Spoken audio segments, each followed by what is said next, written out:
Hello. So in our last YouTube video, we were talking about what happens when your value is no longer determined by your productivity. That the self no longer becomes a unit that can be measured or valued quantifiably. That it isn't part of uh, a kind of matrix of conventional attractiveness or appeal or valued as a set of skills that can be applied in the marketplace, but instead that yourself, as it were, is no longer so directly linked to these types of individual measurements, right? So one of the things that Odell says, and I think this is kind of true, at least in my own experience, is that if you do this, then be prepared, at least initially, to feel a little weird, right? That in some ways we are asked to or presumed to want to shape ourselves into a kind of unit that can be measured, easily understood, and that can, in fact, be used in the marketplace in a particularly kind of successful way.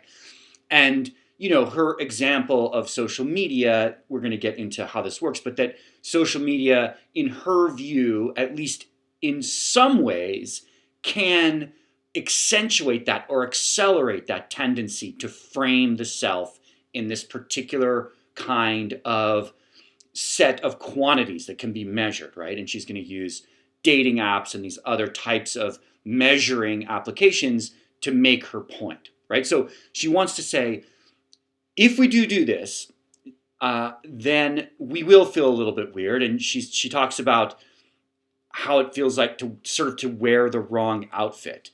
And there's a comic, a group called Baroness von Sketch that's on CBC. They're kind of skew older, but they are kind of funny, I think, for most people, in which there's a cocktail party or an outdoor barbecue, and this one woman wears a dress, and they're all like, whoa, like this was supposed to be casual. They're almost reluctant to let her in. So this idea of what happens when we wear the wrong outfit to a particular type of event is a metaphor that she's using for what happens if you don't shape yourself into something sort of like an economic product, right? If you reject that, then on the one hand, there could be a lot of interesting benefits to this. There could be ways in which this really changes you and makes you more alive. But sometimes other people might think you're a little weird. And so I thought that was a good observation. So in this chapter, Odell goes on to talk about bioregionalism, which is really kind of a fancy philosophical word for really knowing and feeling attached to where you come from.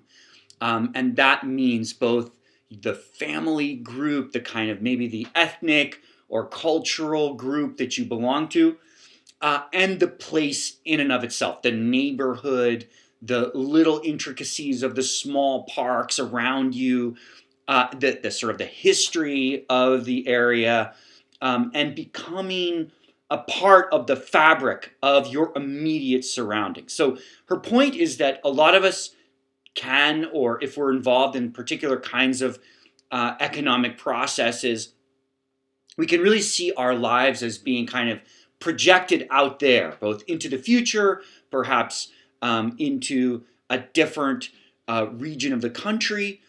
And this kind of uproots us even while we're still living in our own environment. It destabilizes us and makes us feel less connected to those that immediately surround us, right?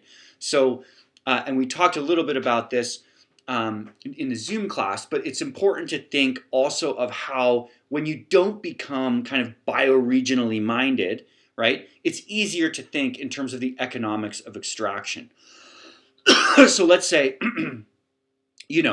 you just parachute in to a part of the Quebec forest, and your job as a forester is just to measure everything in terms of how many board feet of lumber can be extracted from just clear cutting the entire forest, right?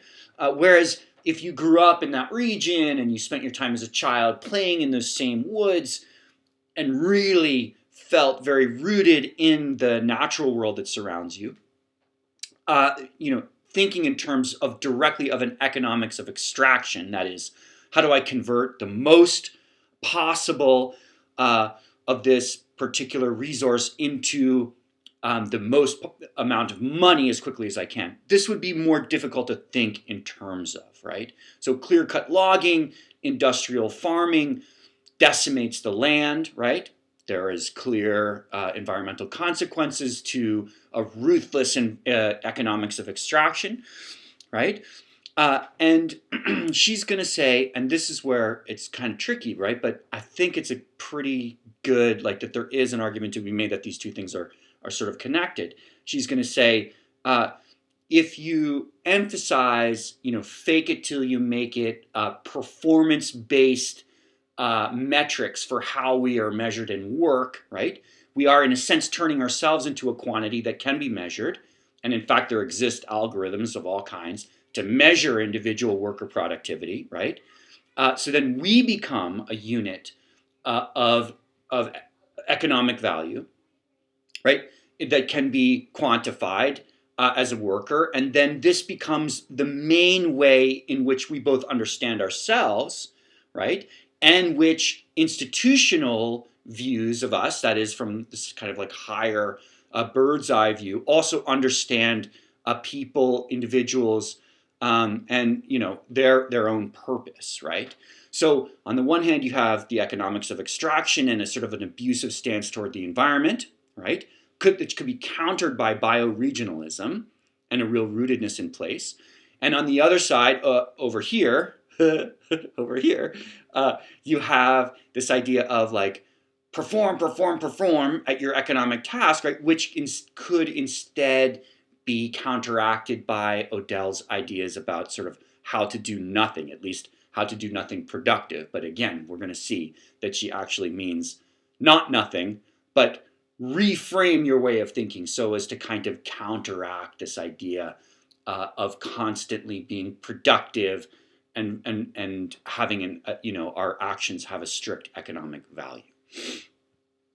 So furthermore, and I think this is another interesting point that we want to describe here, she wants to question the notion of what are we producing in the first place, right? Now, it makes sense from a certain point of view that we would think of ourselves as happier when we're more productive, right? As being more valuable when we're productive because we're earning more money. And presumably this money then leads to some kind of individual security for ourselves and our families. On the other hand, though, if you look at a lot of economic activity in the contemporary world, many of it is actually very wasteful and very damaging. Some of the actual things that the economic engine of our contemporary neoliberal society produces just end up almost immediately in a landfill or are themselves not very valuable, right? They really serve mostly to sort of engage us in the activity of buying rather than in producing a product that then can be passed down or integrated into a longer period of life, right?